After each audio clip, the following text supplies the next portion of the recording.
제가 이제 이런 노후 설계 강의를 하게 되면은 많은 분들이 100살까지 살아야 된다는데 노후 자금이 10억이 사 됩니까? 7억이 사 됩니까? 이런 질문을 많이 하십니다. 근데 우리나라에서 이 강남에 사는 분들을 제외하면은 회사를 퇴직하고 살고 있는 집 말고 그런 돈을 갖고 퇴직하는 분이 얼마나 되겠습니까? 그런 말 들으면 속만 터지지요. 근데 저는요, 그 몇 억의 노후 자금이 있다고 하더라도 이 생애 설계, 노후 설계의 발목을 잡는 세 가지 착각이 있는데요. 이 착각에 빠지게 되면 아무런 의미가 없고 또 몇 억이 없다고 하더라도 착각에 빠지지 않고 미리미리 이렇게 준비만 잘하면 얼마든지 행복한 노후를 말 수 있다. 저는 그렇게 생각합니다. 그 첫 번째 착각이 뭐냐면 많은 분들이 인생에 80, 80 이후는 없는 걸로 알고 있다. 그래서 뭔가 계획을 세우는 분들도 보면은 80 이후를 생각하는 분이 거의 없거든요. 근데 다 아시지만 요즘 시중에 유행하는 말 중에 재수 없으면 120살까지 산다. 제가 생각해도 끔찍합니다. 뭐 하고 살 거냐? 뭐 먹고 살 거냐? 그다음에 두 번째, 우리가 언젠가는 세상을 떠납니다. 근데 그 죽음이라고 하는 것이 어느 날 갑자기 조용히 오는 걸 알고 있다. 그럼 얼마나 좋겠습니까? 안 그렇죠? 저도 벌써 이제 4년, 5년 전에 노모가 92세로 돌아가셨는데요. 한 3년쯤 아프셨거든요. 많은 분들이 100살 가까이 살면서 짧게는 2, 3년, 길게는 10년 정도를 앓으면서 돈 문제, 외로움 이걸로 고생하다 가거든요. 저는 저희 어머니를 보면서 자기 발로 화장실만 걸어다니다가 세상 떠나도 얼마나 좋을까. 이건 존엄에 관계된 거거든요. 그다음에 세 번째, 저는 우리나라 가정에서 가장 큰 문제가 세 번째로 생각합니다. 많은 분들이 아직도 자식이 자신의 노후라고 생각하고 있는 돈 다 퍼부어놓고 노년에 쪽방에 사는 분 많거든요. 자녀 리스크라고 하죠. 여기에 걸려버리면 몇 억의 노후 자금이 있어도 아무 의미가 없다는 겁니다. 근데요, 우리가 100세 그러는데 지금 우리나라의 평균 수명이 남자가 80세, 여자가 86세입니다. 이웃나라 일본이 남자가 81세, 여자가 87세. 근데요, 얼마 전에 신문을 보셨는지 모르겠는데 몇 년이 지나면 우리가 일본을 제끼고 세계에서 최장수익이 된대요. 놀래가지고 왜 그런가 봤더니 건강보험이 우리나라처럼 이렇게 보급이 잘 된 나라가 없다는군요. 이번 이 코로나 사태로 우리나라 건강보험이 얼마나 좋은지 알게 됐잖아요. 얼마 전부터 미국, 캐나다 이민 갔던 노인분들 중에 돌아오는 분이 많은데 왜 돌아왔냐고 물어보면 건강보험 때문에 돌아왔던 분이 많아요. 캐나다는요, 거의 다 무료에 가까운데 문제는 순서가 안 와. 백도 못 써. 그래서 캐나다에서는 농담으로 기다리다 죽는다고 그러잖아요. 미국은 오바마 대통령이 모든 국민에게 건강보험제도 우리처럼 실시하려다가 못하고 말았잖아요. 재미교포 중에는 건강보험에 가입하는 분도 많대요. 그런 분들은 맹장 수술 하나인데도 3천만 원, 4천만 원. 미국에서는 돈이 없어서 죽는답니다. 근데 우리는요, 제가 얼마 전에 통풍이 와가지고 병원에 갔더니 진료비가 1,500원. 약값 5일간 처방님한테 약방 갔더니 약값이 1,000원. 왜 이렇게 싸요? 그랬더니 65세 이상은 다 싸대 그냥. 그러니까 우리가 세계에서 제일 오래 산대요. 좋은 건지 나쁜 건지 잘 모르겠는데. 근데요, 문제는 특히 오래 사는 건 좋은데 이 혼자 사는 노후가 보편화된 시대가 됐다. 싱글의 시대가 됐다. 2020년에요, 우리나라 50세 이상 여성 중에 남편이 먼저 떠나고 혼자 된 분이 45만 2천 명이래요. 근데 여성분들은 50세 이상 여성분들은 남편 먼저 떠나고 혼자 된 분이 269만 6천 명. 6배. 지금 우리나라 70세 이상 혼자 사는 노인분의 78%가 여성이거든요. 어떻게 보면 이게 여성의 문제라고 할 수 있어요. 저 개인적인 얘기 죄송한데요. 저도 뭐 살고 있는 집도 있고 그럭저럭 살 수 있을 것 같은데 제일 걱정이 뭐냐? 제가 이 옛날에 뭣도 모르고 7년 어린 여자하고 결혼을 했는데 그때는 그냥 눈이 맞아서 했는데 지금 생각해보면 양심불량이에요. 10몇 년을 혼자 살아야 되겠더라고요. 그런데 요즘 일본의 신문을 보면요, 개호대란. 뭐냐면 몸이 불편해서 누가 돌봐줘야 되는데 들어갈 시설이 없고 그걸 해줄 사람이 없어요. 우리나라는 중국 동포들이 와서 도와주고 그러기 때문에 그나마도 괜찮은데요, 그분들도 이제 생활 수준 높아지면 안 오겠죠.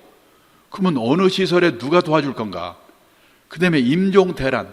병원에서는 죽을 때는 받아주지 않는데요, 이 죽을 때 장소가 없는 거예요. 이런 걸 보면은 이 먼저 간 뒤에 십몇 년 혼자 사는 이 아내를 어떻게 해야 될 건가? 이게 보통 문제가 아니에요. 이 남성들은 50세 이상 남성 중에 부인이 먼저 떠나고 나서 평균 9년에서 10년쯤 사자사장 드는데요.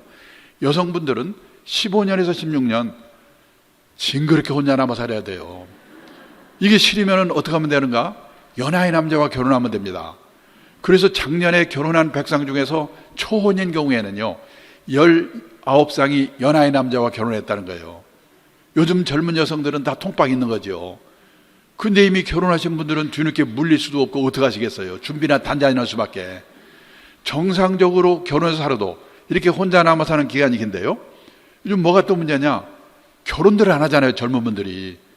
50살까지 결혼 한 번도 안 한 사람은 뭐라고 하냐면 생애미혼, 평생미혼이라고 그러는데, 이 평생미혼율이요, 1980년도만 해도 남자가 0.4%, 여자가 0.3%. 그때는 결혼 안 한 사람이 거의 없었거든요. 근데 2020년에는 남자가 16.8%, 여자가 7.6%로 늘었어요. 근데 놀란 건요, 이웃나라 일본입니다. 일본 남자의 26.7%, 거의 3명 중에 하나. 여자의 17.5%가 50살까지 결혼 한 번도 안 한 사람이래요. 근데 뭐가 좋은 거라고 우리가 일본을 열심히 따라가고 있거든요.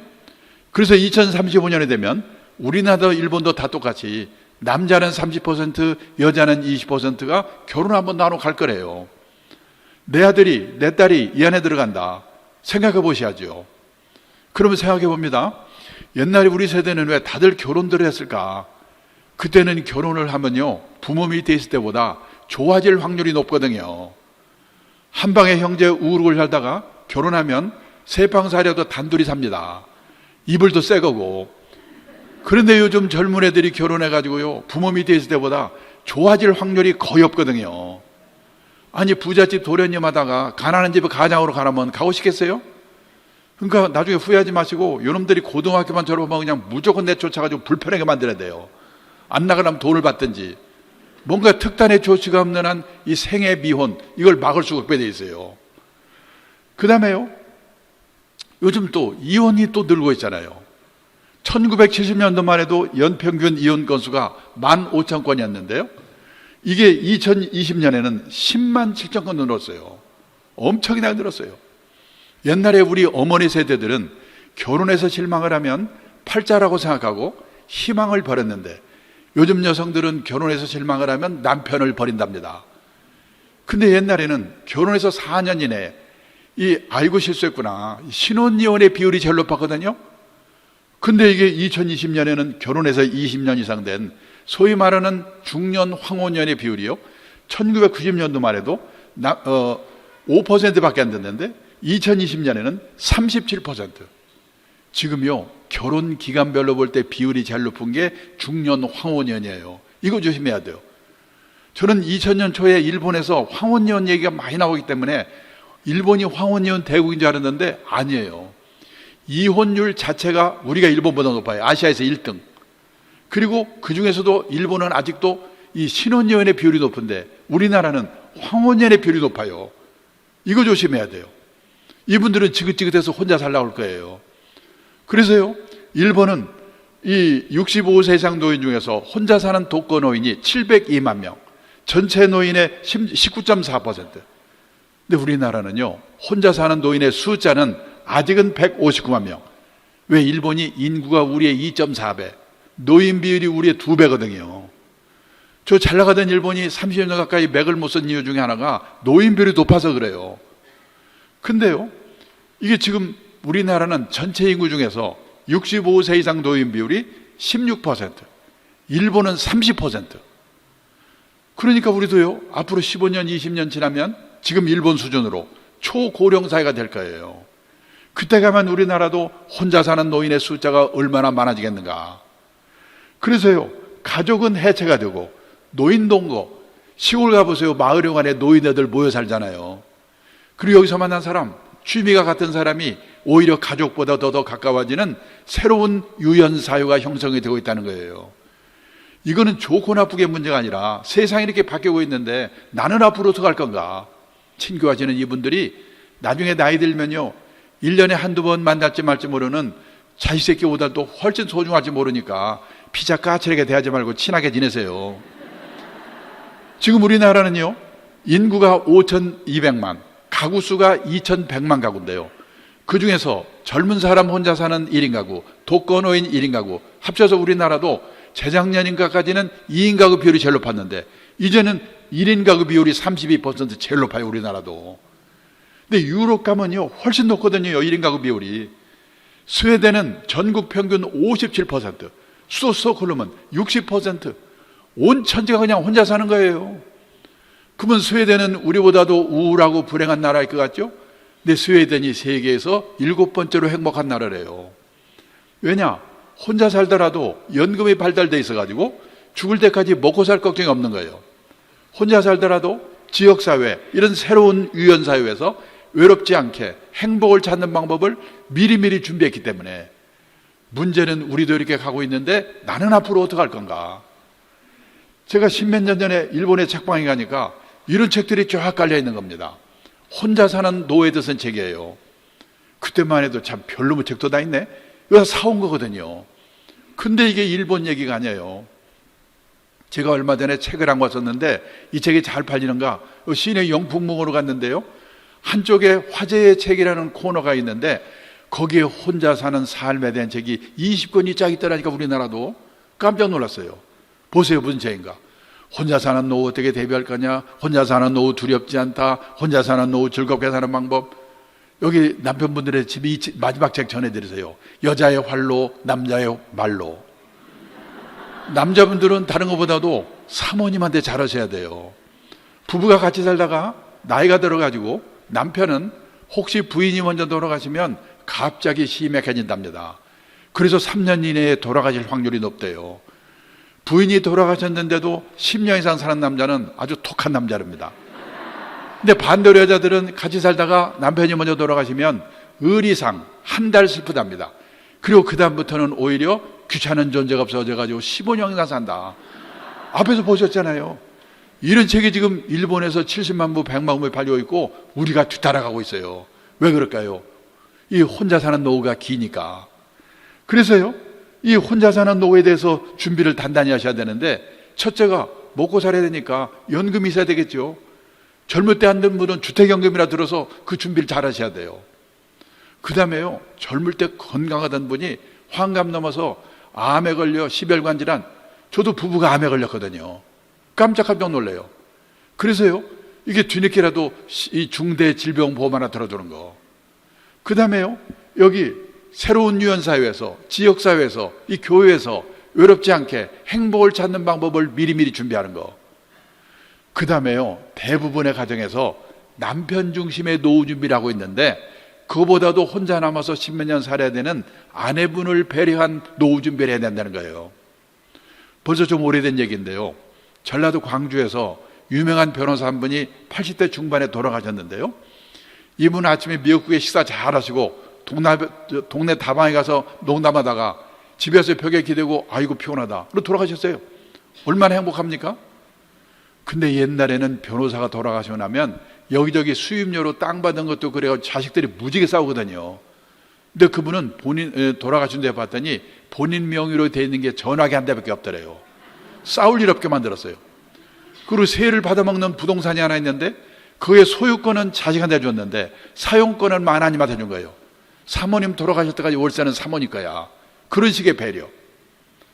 그 다음에요, 이 주거 형태의 합리적인 선택인데 한마디로 대형 고층 아파트를 조심하셔야 되는데 이건 뒤에 가서 말씀드리겠습니다.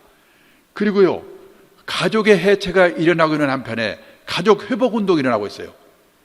일본에서는 3대가 한 건물 또는 근처에 독립적으로 살 수 있도록 개축을 하게 되면요, 세제 혜택을 준대요. 또 노인분이 큰 집에 혼자 살고 있으면 젊은 사람들과 그룹 리빙, 공유경제 이런 것도 또 활성화되고 있어요.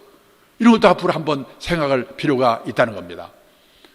그 다음에요, 우리나라가 이 30년 넘게 고성장 시대를 살았는데 이게 저성장 결핍의 시대가 오고 있다. 기억나시죠? 1970년대, 80년대, 90년대 초까지만 해도 매년 10%대 두 자릿수 경제 성장을 했습니다. 그때는요, 작년보다 금년이 좋아지고 금년보다 내년이 좋아지고 이런 세월을 우리가 30년 넘게 살았거든요. 그래서 우리 머릿속에는 고성장 마인드, 고성장 체질이 몸에 딱 박혀 있는 거예요. 근데 몇 년 전부터 4%, 3%, 작년에 마이너스 성장, 금년에 뭐 3%라고 하더니 뭐 2.5%로 내려간다고 또 그러잖아요. 큰일 났어요. 우리가요, 경제 성장률이라고 하는 것은 우선 노동인구가 늘어나야 돼요. 애를 많이 낳아야 돼요. 그리고 일을 열심히 생산성이 높아져야 돼요. 근데 노동인구 하나만 본다면요, 여기 1955년에서 60년, 그때 전국의 전기 보급률이 20%가 안 됐거든요. 요 동네도요, 다 배추밭이었잖아요. 저희 고향에 전기 들어온 게 1975년이거든요. 이때는 전기도 안 들어오지, 저녁에 우리 부모님들이 마땅히 리크레이션도 없어서 그러겠지만은 어떻게 둘이 만나서 6.3명을 낳습니까? 무지막지하게 난 거예요, 그냥. 이 사람들이 노동 현장에 투입되면서 소비의 주체가 되면서 우리나라가 폭발적인 성장을 했거든요. 그런데요, 작년 2021년 0.81명, 둘이 만나서 한 명도 안 났어요. 옛날에 100만 명 이상씩 다 낳던 거가 지금 작년에 25만 명. 큰일 났어요. 우선요, 이 결혼 연령이 높아졌잖아요. 제가 재작년에 주례를 서줬는데 신랑 신부가 와가지고 신부가 31살이래요. 근데 친구들이 자기한테 너 왜 이렇게 빨리 시집가니? 31살인데. 아, 우리 마누라는 22살에 결혼해서 50살에 할머니 됐거든요. 얼마나 늦은 거예요. 그러다 보니까 주요국 중에서 초산 연령이 제일 높아요. 그래도 낳기만 하면 좋겠는데 지금 기혼자 중에서 애 하나도 없는 게 15%, 앞으로 안 낳겠다는 게 29%. 큰일 났어요. 이대로 가면요, 2035년이 되면 우리나라 여성 3명 중 1명이 할머니, 65세 이상 할머니 대국이 되는 거예요. 2040년이 되면요, 인구 4명 중 1명이 75세 이상 초고령자가 되는 거예요. 그런데 인구가 고령화되는 거는 일본도 유럽도 다 마찬가지인데 우리나라는 문제가 이 속도가 빛의 속도로 빨리 가고 있는 게 문제거든요. 고령화의 속도라는 면에서요, 프랑스에서 155년 동안에 진행이 된 게 이웃나라 일본에서 35년 동안에 진행이 됐어요. 4배, 5배의 속도로. 그래서 일본 사람들이 적응을 못하고 30년 가까이 저고생을 한 거거든요. 근데 우리나라는 뭐든지 확 끊어잖아요. 그냥 일본도 저리 가라, 25년 동안에 진행이 됩니다. 프랑스 같은 나라는 155년 동안에 서서히 적응하면 돼요. 우리나라는 25년 동안에 총알같이 적응하지 않으면 살아날 수가 없게 됐다는 거예요. 그래서 엊그저께까지 상식으로 생각했던 거, 주택에 관한 생각, 애들 교육에 관한 생각, 애들 결혼에 관한 생각, 나의 노후에 관한 생각, 이거를 180도 빨리 바꿔야 돼요. 예를 들어서요, 우리 조상님들 산소 쓰는 장묘문을 한번 생각해 보겠습니다. 제가 1988년도 올림픽 가든에 동경에서 근무를 하다가 아버지가 돌아가셔서 벼락같이 와가지고 산소자리를 구하는데 없어요. 벽자를 갔더니 북향에 절벽 같은 데밖에 없어요. 어떻게 아는 분을 통해서 천안에 모셨는데 그때 우리나라의 화장률이 15%였습니다. 그때 일본은 100% 화장했거든요. 저는 그때 무슨 걱정을 했냐면 이러다가 우리나라는 삼천리 강산이 무덤으로 덮이겠구나. 근데요, 그로부터 10년 후 1998년에 SK그룹의 최정현 회장님이 돌아가시면서 화장을 했어요. 이분은 화장 캠페인을 한 분이거든요. 영향을 줬나? 화장률이 20%가 됐어요. 재작년인가? LG그룹의 구원모 회장 돌아가시면서 수목장을 했어요. 우리나라의 지금 화장률이 몇 %인지 아십니까? 재작년에 88%, 지금 90%가 넘었어요. 지금은요, 이 산소자리가 없는 게 아니라 화장터가 없어가지고 4일장 5일장 하잖아요. 제가 신앙생활하고 있는 여의도 침례교회에서 자기들 들어가려고 남한강 근처에 묘지를 공동으로 조성해 놨거든요. 그거 팔아서 수목장으로 바꾸려니까 안 팔려. 세상이 이렇게 바뀌는 거예요. 그래서 모든 면을 빨리빨리 상식을 바꿔야 되는데 그 중에도 오늘의 주제, 가정경제 측면에서 빨리 바꿔야 될 게 뭐냐면 절약이거든요. 제가 어디 가서 절약을 이야기하면 많은 분들이 김새는 표정입니다. 오늘 재테크 강좌라니까 종목이나 하나 기발한 거 찍어줄까 하고 지금 졸려 죽겠는데 참고 기다리고 있는데 겨우 절약하라고? 여보세요, 내가 유치원 때부터 들은 얘기야. 아마 그러실 거예요. 그런데 우리가 알아야 될 게 뭐냐?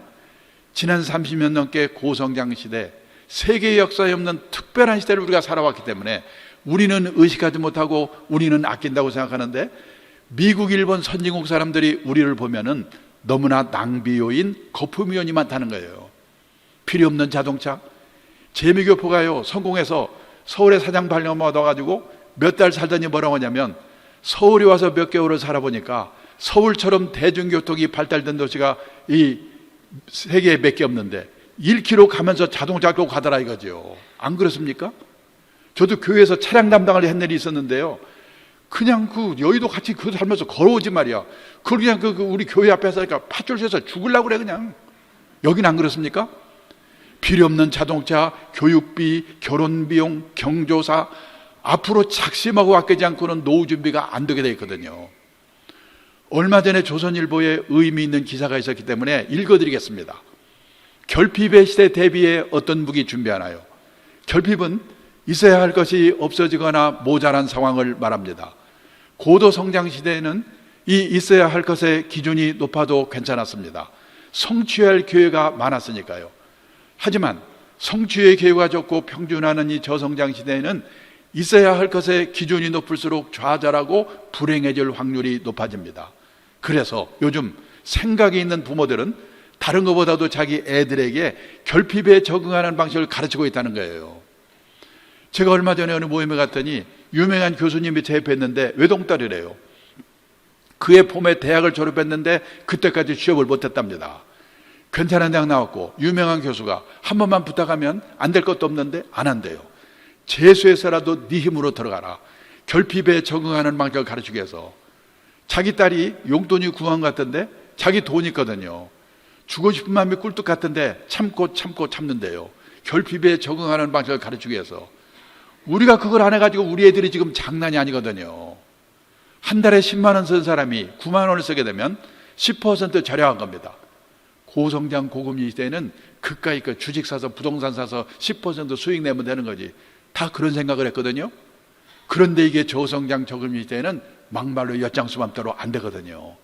근데 절약은 하기에 따라서는 자기 의지대로 될 수가 있다는 거예요.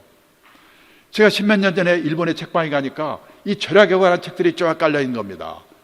그때만 해도 신경이 나게 돈 버는 책을 놓고 쪼잔하게 무슨 절약이야? 한번 이때 시내 서점에 들려보세요.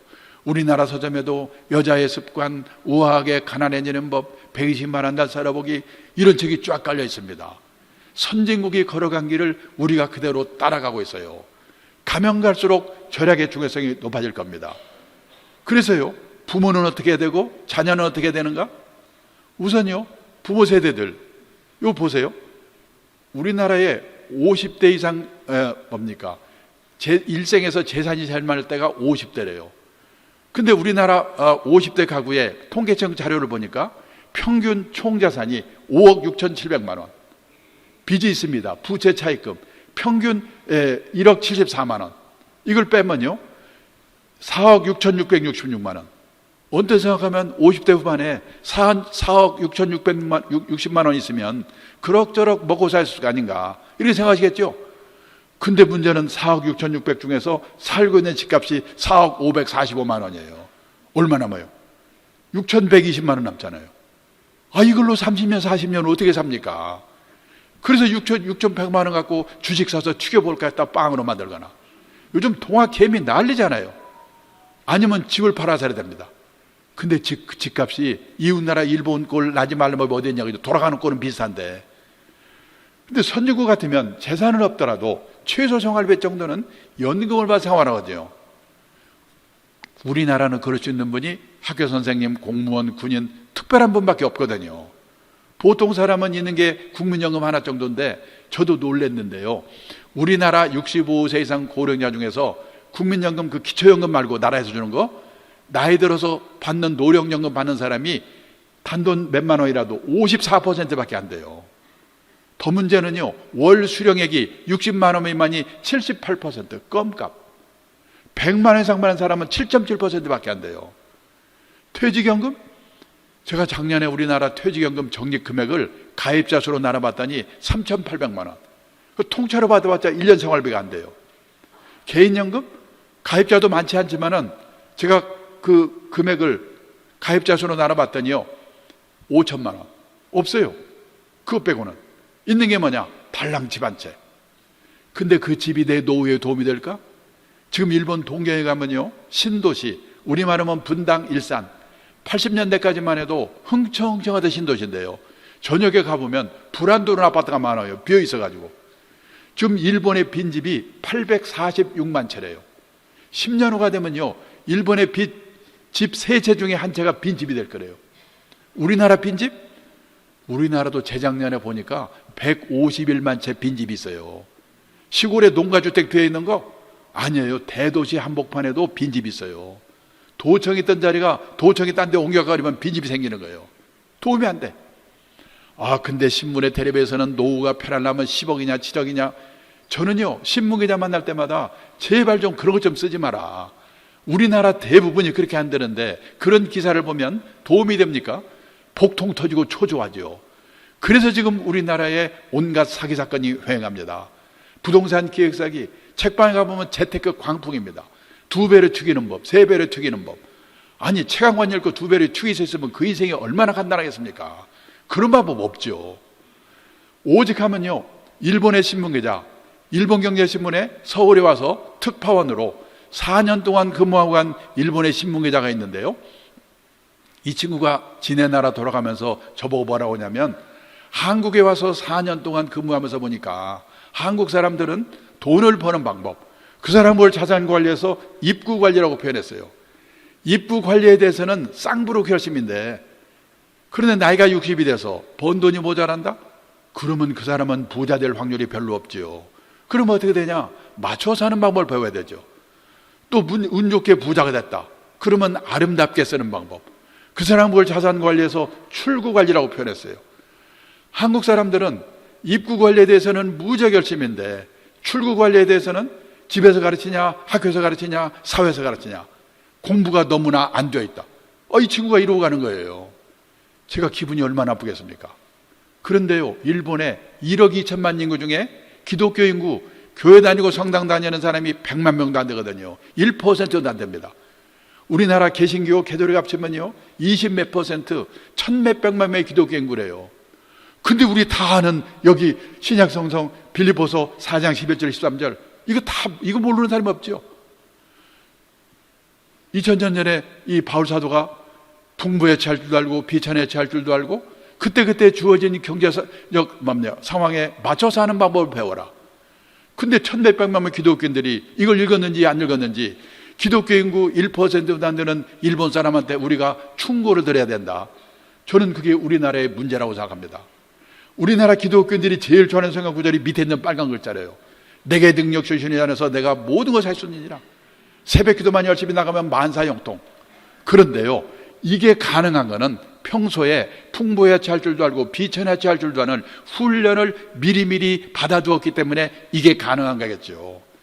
근데 앞에 있는지 없는지 모르고 읽었는지 안 읽었는지 밑에 거 막 목매다니까 그 무당이나 똑같은 거죠. 그래서요, 일본 가도 미국 가도 열심히 살았는데 유감스럽게 노후 생활비가 모자란 사람 거기도 많습니다. 어떡하냐? 할 수 없다. 나는 이제 생활비가 모자라니까 체면불구하고 이쪽 팔리는 거 감수하고 허드렛 일이라도 해가지고 한 푼이라도 벌 방법이 없을까? 이 일을 찾지요. 제가 지금부터 47년 전에요, 일본 동경에 증권거래소라는 데 가서 연수를 받았는데 그때 제가 그걸 보면서 일본의 노인들이 일하는 사례를 보고 쇼크를 받았어요. 몇 년 전에요, 일본의 어느 유명 주간지가 일본의 퇴직자들이 하고 있는 일을 5가지 소개했는데요. 우리나라 다 있는 거예요. 아파트 관리인. 일본에서도 아파트 관리인 이거 하려고 경쟁률이 50대 1, 50대 1. 가사 대행 서비스, 가사 도우미거든요. 제 친구는 사장인데 그 딸이 대학 나온 애인데요, 40대 중반인데 애 둘을 키우느라고 회사를 퇴직했답니다. 근데 애만 키운 게 아니라 틈틈이 시간을 내가지고요, 간호사 자격을 받을 수 있는 전문학교를 다녔어요. 대학 나온 애가 간호사 자격을 따로 받은 거예요. 근데 지금 일본에는요, 우리도 곧 그렇게 될 것 같은데 방문 개호라고 해가지고, 개호는 우리말로 말하면 간병, 돌봄 이런 뜻이거든요. 경제력 있는 노인들이 혼자 아니면 둘이 사는 집에 가가지고 주사도 놔주고 건강 체크해주고 간단한 집안일 도와주고 그러는 일의 수요가 폭발적으로 늘고 있어요. 그거에서 돈 벌고 있어요. 사장 때리고 대학 나왔는데.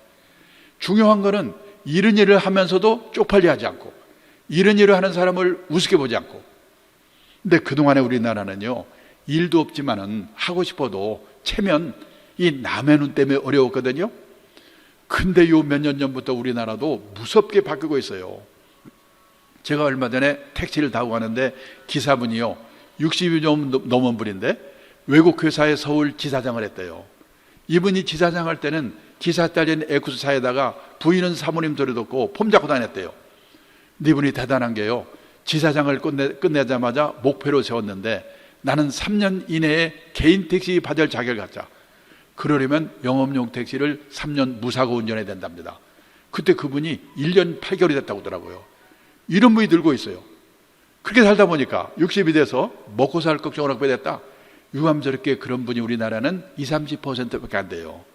그분들은 퇴직도 했고 먹고 살 걱정도 없으니까 놀고 먹으면 되는가? 아닙니다. 특히 도시에 사는 사람일수록 퇴직하고 소일거리가 없어서 미쳐요. 요즘 서울 시내 인류 호텔에 헬스클럽 한번 가보면은 왕년에 장관, 차관, 사장이던 사람 다 모여 있어요. 거기서 오전 시간 때우고 오후에 커피숍에서. 얼마 전에 정부 고관에 있던 제 친구가 있는데 저녁 먹다 뭐라고 하냐면요, 자기는 아침에 잠에서 깨면 침대에서 내려오기 전에 오늘은 뭐 할까 그 생각부터 해놓고 그때 내려온대요. 하루 이틀도 아니고 30년 40년 그렇게 살아보세요. 환장합니다. 그래서 선진국에서는 퇴직하고 먹고 살 걱정하면 사람 뭐 하는가, 취미활동 절반, 봉사활동 절반이면서 약간의 용돈벌이 하는 일, 그런 일들을 다 하고 있다는 거예요. 지금 우리도 그런 세상으로 가고 있거든요. 그래서 나는 나중에 우리 애들은 뭘 가지고 해볼까, 그거를 지금부터 미리미리 생각해 보셔야 된다는 겁니다. 우리가요, 인생을 살아가면서 정년을 3번 맞이한대요. 첫 번째가 고용정년, 보통 회사 55대. 근데 아직도 몸이 쌩쌩해. 그래서 허드렛 일이라도 자원봉사활동이라도 자기가 정해서 하는 일의 정년이 있습니다. 그리고 마지막으로 하나님에 불러가는 정년, 이 인생 정년이죠. 고용정년, 일의 정년, 인생 정년, 이 3번의 정년을 어떻게 맞이할 것인가, 이런 준비를 하고 사는 게 재테크보다 훨씬 더 중요하지 않을까. 여기까지 결론입니다. 가장 확실한 노후 대비는 재테크가 아니고 평생 현역이다. 돈 있으면 있는 대로, 없으면 없는 대로. 우리가 노후의 3대 불안이 뭐냐면요, 첫째가 돈이죠, 둘째가 건강입니다, 셋째가 외로움. 이 3대 불안을 해소하는 최선의 방법이 뭐냐면 돈이 되든 일이든 취미활동이든 자원봉사활동이든 이 소일거리가 있어야 된다는 거예요. 근데 제가 어디 가서 이 말을 했더니요, 한 남자분이 벌떡 일어나더니, 아니 왜 남자들한테만 일을 하고 난립니까? 점심에 시내 음식점에 한번 가보세요. 맛있는 거 여자들이 다 먹고 있고, 헬스클럽 한번 가보세요. 땀 뻘뻘 운동하는 여자들인데 왜 남자들한테만, 자기 마누라 자기가 얘기해 제가 어떡하라는 거예요. 근데 여성분들이 생각해 보셔야 돼요. 긴 후반 인생이 부부가 화목하기 위해서는 남편분이 돈이 되든 안 되든 소일거리를 갖도록 도와줘야 되거든요. 또 남성분들은 고생하다가 꼴보기처럼 참아가면서 일하다가 퇴직하고 집에 갔더니 요즘 온갖 조롱거리의 대상이 되고 있잖아요. 삼식이가 뜨고 영식이가 뜨고, 그런 말 들으면 뿔 따고 나죠. 우울증 걸립니다.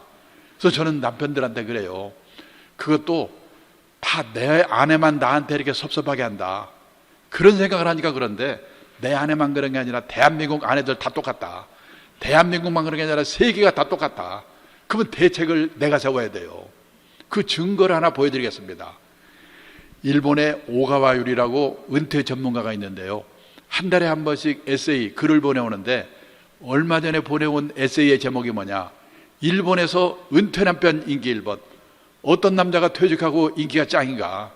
요리 잘하는 남편, 건강한 남편, 싹싹한 남편, 집안일 잘 도와주는 남편. 그 안에 답이 없어요. 낮에는 집에 없는 남편이래요. 다 똑같아. 그러니까는 남편분에게 내 탓하지 말고, 당신도 아침 9시부터 오후 5시까지는 돈이 되든 안 되든 봉사활동 있잖아요. 소일거리를 갖도록 하시라고. 자, 우리나라 아내분들은 그래도 일본보다는 나아요. 일본에요, 퇴직한 남편이 이 집에 있어가지고 남편 재택 스트레스 증후군이라는 병이 있답니다. 증세가 뭐냐? 보세요. 우울증, 고혈압, 천식, 공황장애, 암공포증, 십이지장 궤양, 그 키친 드링커 뭔지 아시죠? 부인이 집에서 주방에서 홀짝홀짝 혼자 술 먹는 거. 우리나라는 여기까지는 안 갔잖아요. 근데 왜 우리나라나 일본은 이러는가? 우리나라 일본은 남편이 현역으로 있을 때는 남편의 세계와 아내 세계가 분단된 세계에 살고 있거든요. 근데 미국은 커플 문화, 젊을 때부터 저녁을요, 같이 안 먹는 날이 거의 없어요. 그러니까 젊을 때부터 커플 문화로 같이 하니까 퇴직하고 문제가 생기진 않아요. 근데 우리나라는 30년간 따로 놀다가 어느 날 갑자기 들어오니까 이 문제가 생기는 거예요. 그 대책이 뭐냐? 남편분에게 소일거리를 갖도록 해주는 거예요. 제가 얼마 전에 요즘 또 우리나라에 이 자녀 리스크란 말이 유행입니다. 귀여운 자식이 뭐가 위험해? 위험해요. 내가 몇 억 있어봤자 아들이 사업해서 실패, 신용불량돼, 손 내밀어. 우리나라 정서에서 안 도와주고 못 빼거든요. 그거 도와주고 쪽방에 살잖아요. 우리나라는 다 큰 자식이 부모한테 얹어 사는 걸 캥거루라고 그러죠. 지금 우리나라에 캥거루가 얼마나 있는지 아십니까? 엊그저께 통계를 보니까요, 우리나라 20대 이상 성인 중에 생활비를 부모한테 의존하는 사람이 캥거루죠. 314만 명이 있대요. 그 중에서 30대, 40대만 65만 명. 근데 캥거루가 이 말 들으면 열받는데요. 왜? 캥거루는 짐승인데도 지 새끼를 딱 1년 보호하고 쫓아버린답니다. 사람은 끝이 없잖아요. 일본에서는 캥거루도 뭐라고 부르냐면 패러사이트 싱글이라고 부르는데, 이 패러사이트가 무지개 어려운다는데 봉준호 감독 때문에 유명해졌죠? 기생충적 독신이란 뜻이래요. 일본의 35세에서 44세까지 10년 인구가요 1895만 명인데, 그 중에서 결혼 안 하고 부모한테 얹혀 사는 기생충적 독신이 295만 명이랍니다. 부모가 돌아가시면 어떤 일이 생기냐? 직업 있는 친구는 그나마 괜찮은데 없는 친구들이 더 많거든요. 부모 사망 신고 안 하고 몰래 연금 다 먹거나 아니면 극빈자로 전락한다는 거예요. 일본의 노인들이 쓴 글을 읽어보면 내 연금으로 살고 있는 내 새끼들 다 죽고 나면 어떡할 건가, 그런 글이 많아요. 영국에는 키퍼스, 부모의 노후자금을 갉아먹는 자녀들. 그러니까 몇 억 있어봤자 이 자녀 리스크에 걸려버리면 아무 의미가 없다는 거예요. 근데 지금 세계에서요, 우리나라처럼 자식한테 돈 퍼붓는 나라가 없거든요. 엊그저께 미국의 CNN이 미국의 투자은행에서 조사한 자료를 발표한 걸 봤는데, 이 0세에서 18세 고등학교 졸업할 때까지 자녀 양육비로 들어가는 돈을 GDP로 나눠봤더니 비율이 1등이 우리나라, 2등이 중국, 3등이 이태리. 대학 등록금, 결혼 비용 얼마나 돈을 많이 씁니까? 근데 문제는 뭐냐, 또 애들이 취직이 안 되잖아요. 제가 재작년에요, 일본의 가족 사회학자가 쓴 책을 읽었는데 제목이 뭐냐, 젊은이에게 냉혹한 사회, 자녀를 과보호하는 부모. 우리나라 일본이 똑같은 그거예요. 일본은 근데 냉혹한 사회라면서 작년 3월에 대졸자 취업률이 96%. 일본은 지금 구인난입니다. 우리나라는요, 작년 2월에 취업률이 졸업한 애들 67%.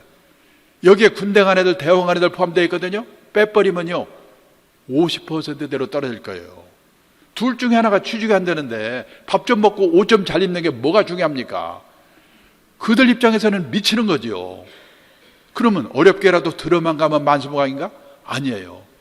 여기 경희대학교 신동규 교수가 발표한 건데요, 남자가 주 직장에서 45세까지 근무할 확률 60세도 아닙니다. 50년 이전 출생자는 7, 80%였고 58년 개띠는 40%였는데 60년 이후 출생자는 20%래요. 이제 3년 나나 관두고 취직해서 또 관두고 취직해서 또 관두고 평생에 6번 정도를 이직해야 겨우 60까지 다니는 세상이에요. 제가 있는 업계는 실제로 그래요. 시험 잘 보는 거 아무 관계 없어요. 씩씩해야 돼요. 고성장 시대에는요, 신규 채용이 많기 때문에 돈 차발라서 과외 공부해가지고 이 좋은 대학 들어가서 취직하면 됐거든요. 이 저성장 시대에는 신규 채용이 별로 없어요. 그럼 어떻게 되냐? 중소기업 같은 데 들어가가지고 몇 번 이직을 하면서 좋은 회사로 옮겨가야 돼요. 근데 거기서 뽑을 때 뭘 보고 뽑는가? 학벌? 스펙? 아닙니다. 이 친구가 우리가 시키려고 하는 일을 잘하는가 못하는가? 전문성을 보는 거예요. 둘째, 평판. 한마디로 싸가지가 있는가 없는가. 여기서 걸리면 끝이에요. 요즘요, 대기업의 인사담당들이 자기들끼리 모여서 그런답니다. 속지 말자 학벌, 다시 보자 스펙. 얼마나 속았으면 그러겠어요. 실제요, 얼마 전에 저희 업계에서 이런 일이 있었습니다. 어느 큰 회사가 사내 변호사 한 명을 뽑는데 변호사가 50명 모였어. 50명 넘쳐. 4명을 최종 면접 올렸는데 스카이대 3명, 기타대 하나. 결국 기타대학을 뽑았어요. 왜? 변호사도 씩씩하고 적극적이어야 되니까. 그 회사가 그 전에 서울에 인류 외고 나와서 스카이 법대 나온 애들 3명을 뽑았는데 다 실패했어요. 도련님밖에 없어요. 시험 잘 보는 거 빼고 할 수 있는 게 없어요. 한 친구는 집안으로 나가고 두 친구는 내보냈어요. 그 실패를 했기 때문에 면접 기준이 바뀐 거예요. 기타 대학을 뽑았어요. 그러면요, 인류외고 서울 스카이 법대 지가 최고인 줄 알 거예요. 다른 데 가도 면접 기준이 바뀌거든요. 한 2년만 취직 못하면 그러면 룸펜으로 전락해버리거든요. 근데 이제 집안의 동생 하나는 공부를 싫어한 데다가 집안이 어려워서 대학을 못 갔습니다. 건설 공사 현장에서 30년 일을 했는데 물 새는 거 막는 거 방수의 전문가가 됐어요. 어느 날 대형 건설사 회장님 댁에서 물이 샜다나? 이분이 화딱지 하나 가지고, 야, 박사만 뽑지 말고 독일식으로 마스터를 뽑아라. 55세의 대형 건설사 마스터로 취직했어요. 지금 71세거든요. 작년까지 연봉 1억씩 받으며 다녔는데 나오니까 금방 딴 데 또 데려갔어요. 걔는 희망하면 80까지 다닐 것 같아요. 세상이 지금 이렇게 바뀌고 있습니다. 그래서 뭐냐, 우리도 우리 애들도 이 시대에만, 왜 그러면 변호사가 이렇게 어려운가? 여기 보세요. 우리나라 변호사 1번 등록이 1906년에 나왔대요. 근데 1000번째 등록이 2006년. 변호사가 10,000명 늘어나는데 100년이 걸렸어요. 그때 변호사는 끝내줬죠. 귀하니까. 근데 또 10,000명 늘어나는데 8년. 또 10,000명 늘어나는데 5년. 지금 변호사 30,000명 시대라고 하잖아요. 이 일이 없으니까 변호사가 세무사, 법무사 일 뺏는다고 난리잖아요, 지금. 지금 의대 정원 늘리라고 난리잖아요, 지금. 돌아가는 꼴이 잘못되면 의사도 그렇게 될 것 같아요. 이제 안전한 직업이 없습니다. 그래서 뭐냐, 우리도 우리 애들도 이 시대에 맞는 제대로 된 직업관을 갖는 거. 경상남도 거창고등학교 유명하지요. 강당에 있는 직업선택 십계명. 이거 기독교 정신에서 맺는 십계명이에요. 근데 현실 생활에도 맞는 것 같아요. 1번, 월급만 해준 데 가지 마라. 이제 월급은요, 회사가 주고 나라가 주는 게 아니라 내가 남다른 주특기가 있어가지고 적은 금액이라도 회사를 옮겨서라도 오래오래 다녀야 돼요. 100세 시대에는. 남들이 몰려가는 데는 절대 가지 마라. 요즘 재벌그룹 입사 경쟁률 300대 1, 400대 1 그난리 치는데 그 회사들이 40대 후반에 명퇴하고 난리잖아요, 지금. 제일 마지막에 부모와 마누라와 약혼자가 결사 반대한 데는 무조건 가라. 거기 가면 틀림없다. 근데 제가 지금 50년 가까이 직장생활을 보니까 이 말이 맞아요. 그런데 이게 어떻게 가능하겠습니까? 부모 자식이 소신했어야지. 그 다음에요, 우리가 중산층이 되려고 애를 쓰는데 중산층이라는 게 뭔가? 우리나라 중산층 기준? 다 남의 눈에 보이는 거. 아파트 30평 이상. 아파트의 평수가 신분의 상징입니다. 근데 지금 미국, 일본 선진국에서는요, 작은 집 갖기 운동, 스몰 하우스 운동이 벌어지고 있어요.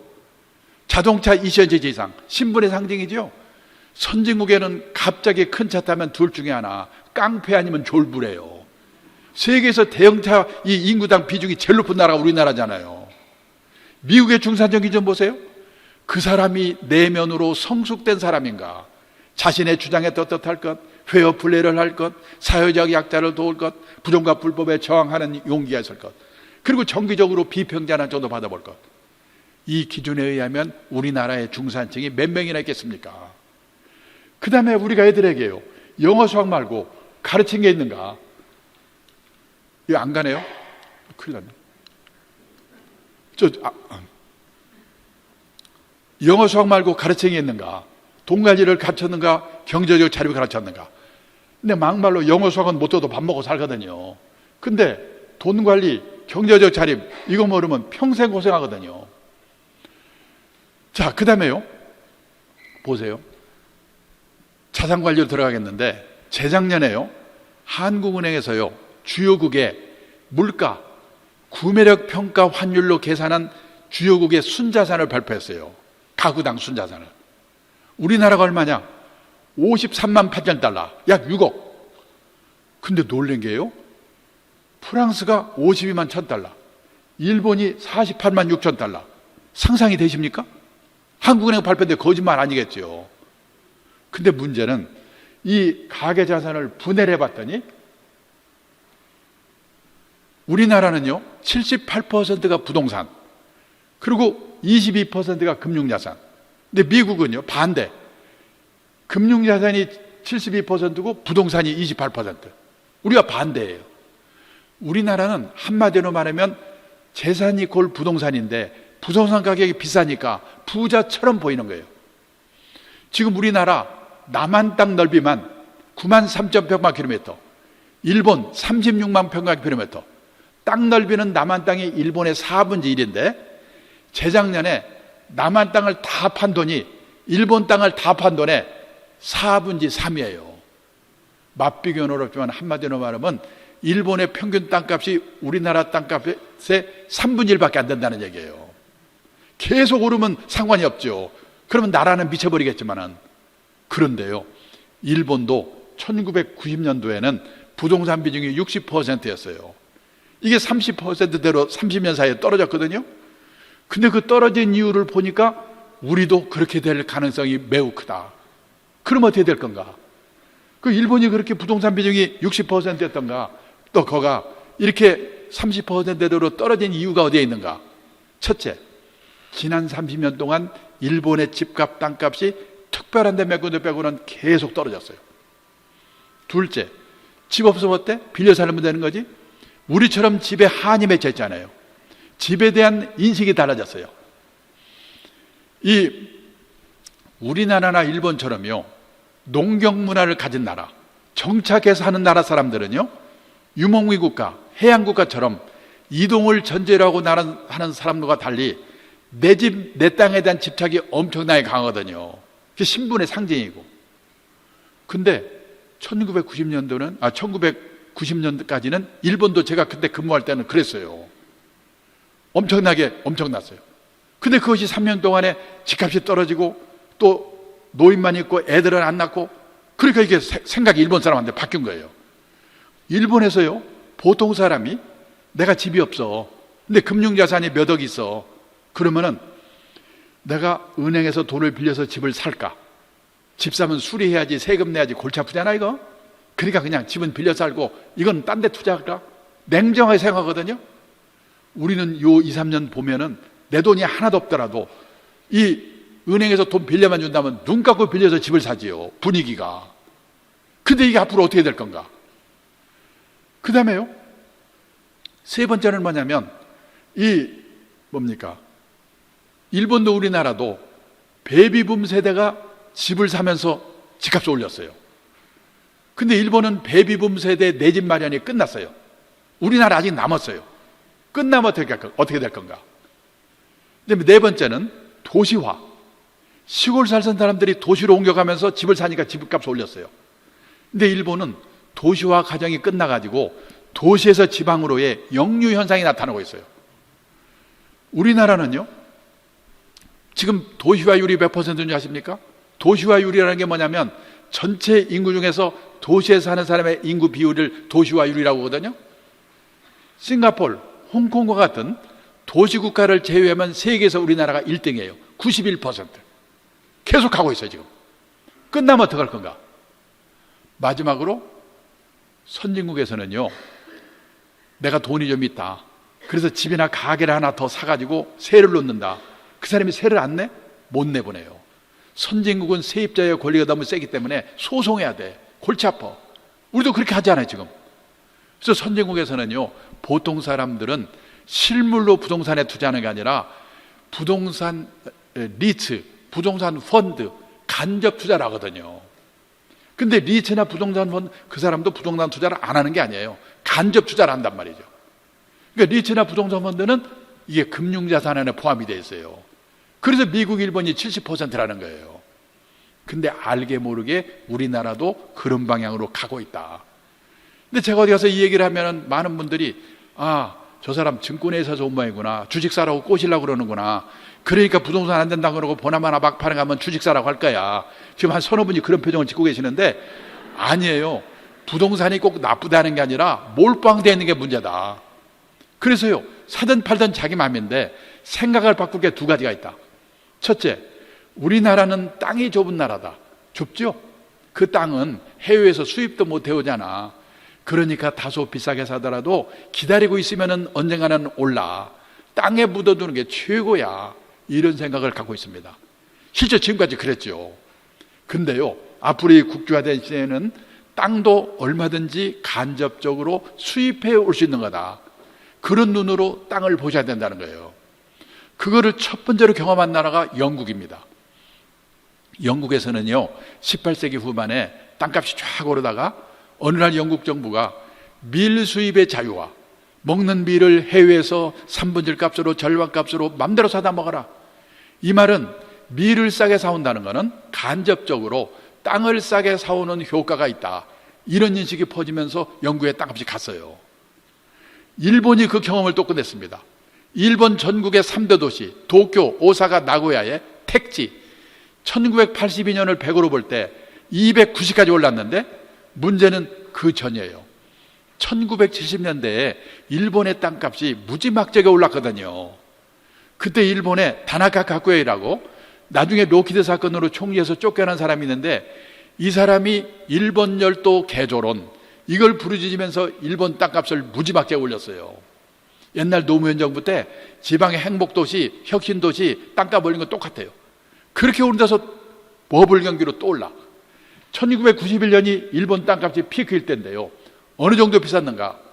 예를 들어서요, 일본 동경에 가면 중심가에 왕궁이 있는 구가 있습니다. 지오다쿠라고 합니다. 우리 서울에 창덕궁, 경복궁이 있는 종로구와 같은 구예요. 어느 일본 사람이 뭐라고 하냐면 이 지오다쿠 하나만 오늘 시세로 팔면 그 돈으로 카나다 땅을 송두리째 살 수 있대요. 아니 세상에 땅값이 얼마나 비싸면 동경시내 종로구 같은 구 하나 팔아서 그 돈으로 카나다를 다 삽니까? 그게 91년 일본 땅값이에요. 그때부터 박살나가지고 102까지 떨어졌는데 몇 년 오르는가 했더니 코로나로 사람들 관광객 안 오니까 다시 떨어졌다고 엊그저께 신문 났더라고요. 아니 땅은 수입도 못 해오는데 어떻게 이런 일이 생기는가? 해외에서 쌀을 싸게 사오면 김제평야, 평택평야 땅값이 떨어져요. 해외에서 소고기를 싸게 사오면 대관령, 목장 땅값이 떨어져요. 지금요, 인도, 중국, 베트남 이런 나라들이 우리나라 기업들에게 땅을 싸게 줄 테니까 빨리 공장 옮겨와라. 얼마나 꼬시는 줄 아시죠? 저 기흥에 있는 삼성전자가 해외로 나갔다? 가지 말란 법 없어요. 경쟁력 떨어지면 갑니다. 지금 삼성전자의 베트남 공장에는 베트남 현지 직원이 24,000명이 있대요. 거기 베트남 고졸 여직원의 월급 얼마인지 아십니까? $350. 한국 삼성전자의 고졸 여직원의 평균 월급이 얼마인지 아십니까? $3,700. 10배가 넘어. 언제까지 버티겠어요? 제가 울산에 갈 때마다 현대자동차 직원들한테 그러거든요. 너무 세게 데모해가지고 현대차가 경쟁력이 떨어져서 울산을 떠나버리면 당신들은 거지되거든. 첫째, 직장을 잃죠? 둘째, 막말로 울산에서요 현대자동차, 현대중공업 떠나보세요. 울산의 땅값, 집값은 폭락하거든요.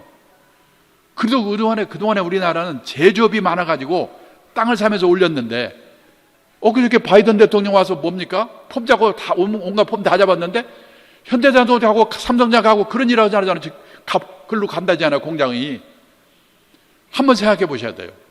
그래서 어느 도시가 관민의 노력으로 기업이 그 도시로 모이고 사람이 그 도시로 모여서 그 도시의 땅값이 오를 수 있을지는 모르지만 우리나라 전체가 땅이 좁은 나라니까 기다리면 오른다. 이 생각은 버려야 돼요. 이 국제화된 시대에는 땅도 얼마든지 간접적으로 수입해 올 수 있는 거다. 그런 눈으로 땅을 보셔야 된다는 거예요. 그 다음에 집입니다. 환갑쯤 되면 애들이 결혼해서 나가거든요. 나간 애들이 다시 와서 같이 살 가능성이 있다 없다? 캥거루 빼고는 없어요. 몇 년 전에 서울시에서요 65세 이상 된 부부들에게 물어봤습니다. 두 분 중에 한 분이 돌아가시고 혼자 되시면 다시 자녀들하고 같이 살겠습니까? 같이 살겠다는 대답은 20%밖에 안 돼요. 50%는 자식들하고 멀지 않은데도 혼자 살겠다. 30%는 실버타운 같은 노인 전용시설로 가겠다. 80%가 자식들이 안 살아주는 게 아니고 본인들이 불편해서 혼자 살겠다는 거예요. 그럼 애들하고 살다가 애들 다 나가 둘만 남어. 그 중에 한 사람이 아파. 그걸 부부 간병기라고 그러죠. 한 사람 떠나 혼자 남어. 그 사람도 아파 떠나. 한 30년 사이에 그런 일이 생기거든요. 그 과정별로 나는 어디서 누구와 어떻게 살 건가 잘 생각해 보셔야 돼요. 우리나라는요 100살 이상 된 김영석 교수 같은 분을 뭐라고 부르죠? 백세인. 우리나라에 백세인이 몇 분이나 계실까요? 제가 재작년에 통계를 보니까 18,500명 계신데요. 그 백세인들은 어디 살고 계실까요? 옛날에 백세인은 시골에 경치 좋고 공기 좋은 진안, 장수 이런 데 사셨거든요. 지금 백세인의 절반은 요양병원에 계시거든요. 안 갈 것 같죠? 저는 각오하고 미리미리 보고 있습니다. 그런데 우리나라 사모님들은 반대예요. 오히려 딸이 시집갈 때쯤 되면 큰 집으로 사가려고 그래요. 그거 사돈 내 폼도 나고 옛날에 재테크가 됐죠. 근데 지금 큰 집이 골치 아프죠? 왜 그러냐? 우리나라 인구가 5,200만, 가구 수가 2,100만 가구. 그 중에서 혼자만 사는 가구, 둘만 사는 가구 비율이요 1980년도만 해도 15%밖에 안 됐어요. 그때는 가족이 많았잖아요. 이게 2020년에는 60%로 늘었습니다. 2045년이 되면 71%가 혼자 아니면 둘이 사는 세상이 온다는 거예요. 일본은 벌써 오래전에 60%가 넘었어요. 우리나라도 일본도 대부분의 집이 혼자 아니면 둘이 사는 세상이 오고 있는데 아직도 서울에서는 재개발했다면 몇 평 늘어나지? 조심하셔야 돼요. 그 다음에 요즘은요 지방에도 고층 아파트가 많이 생기는데 젊을 때는 상관없어요. 나이 들어서는 고층 아파트도 조심하셔야 돼요. 우리나라 사람들은 유난히도 돈 많은 사람 하늘로 가고 돈 없으면 땅 밑으로 가는데 너무 하늘 좋아할 게 아니에요. 벌써 몇 년 된 얘기인데 일본에서 난리가 났습니다. 오하라 레이코라고 국민 탤런트가 죽었는데요. 사흘 만에 발견됐어요. 고독사. 일본이 벌컥 뒤집혔어요. 어느 도의 뉴타운 단지 하나를 조사해 봤더니 과거 3년 동안에 고독사한 사람이 25명. 그 사람들이 죽어서 발견될 때까지 시간이 얼마나 걸렸냐? 평균 21.3일이 걸렸다는 거예요. 얼마나 비극입니까? 왜 그런 일이 생기냐? 사람이 들락날락 하는데 살지 않기 때문에 그래요. 자식들하고도 안 살지요? 그러면 이웃집만한 복지설이 없거든요. 근데 30중 40 중에서 혼자 아니면 둘이 살고 있어 보세요. 누가 찾아옵니까?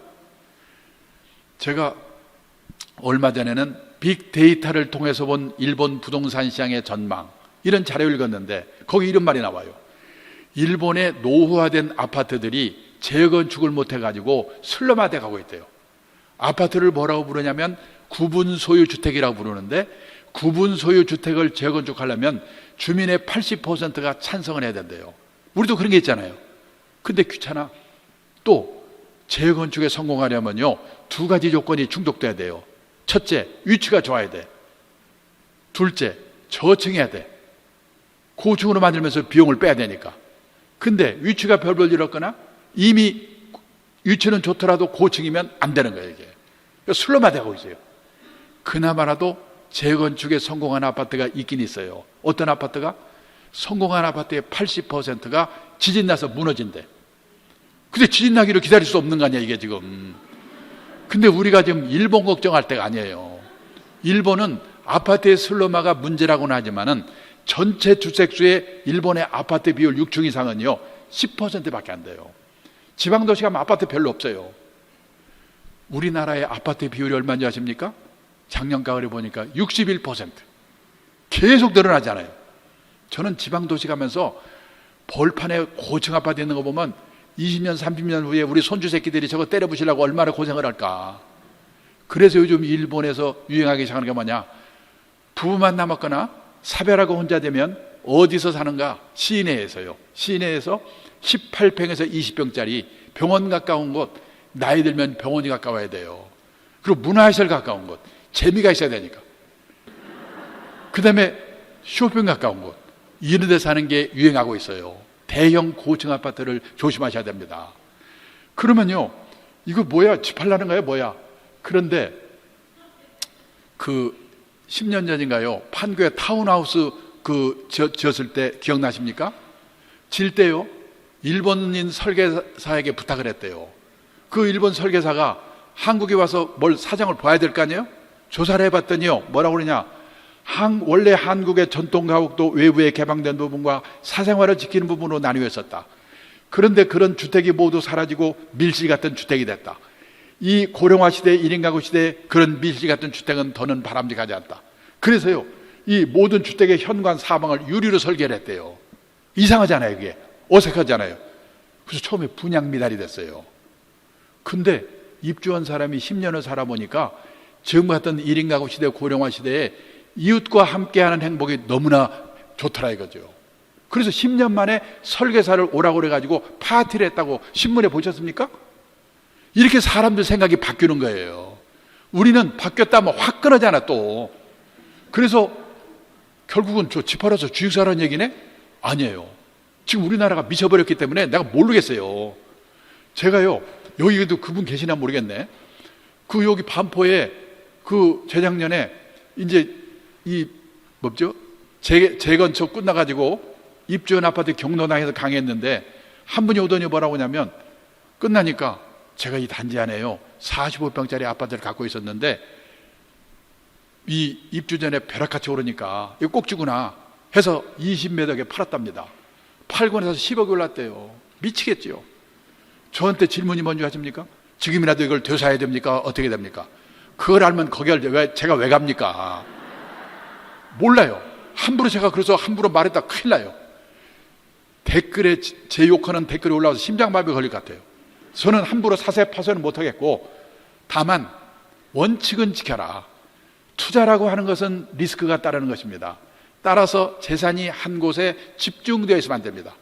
갖고 계신 재산이 100% 부동산에 몰빵되어 있으시다면 그 부동산이 오를 때 오를 망정 우선 10% 20%라도 금융자산을 가지세요. 그리고 나이가 들어가면서 금융자산의 비중을 높여가셔야 됩니다. 그래서 환갑 나이쯤 되면 선진국 수준은 안 되더라도 반반 정도는 돼야 된다. 그래야지 오르든 떨어지든 하우스푸어가 될 염려는 없다. 이 말씀밖에 할 수가 없어요. 그럼 금융자산 들리라고? 뭘로? 현금, 예금, 주식, 채권, 펀드, 보험, 연금. 지금 시간 없으니까 다른 거 생략하고요.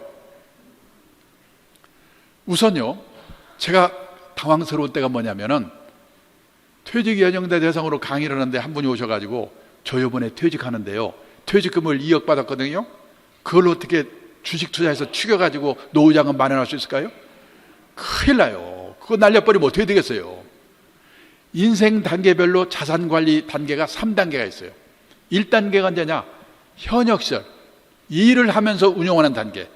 이때는 월급 타서 쓰고 남은 돈을 이렇게 적립해 가면서 운용하는 단계. 이때는요, 장기 투자, 분산 투자의 원칙을 잘 지키면 되는데 여기 계신 분은 그 단계는 끝난 분들이니까 2단계부터를 말씀드릴게요. 2단계는 뭐냐? 퇴직을 하고 나서. 퇴직하면 월급이 없죠. 그러니까 어떻게 됩니까? 모아놓은 노후자금을 꺼내 쓰면서 운용하는 단계예요. 인출해 쓰면서 운용하는 단계.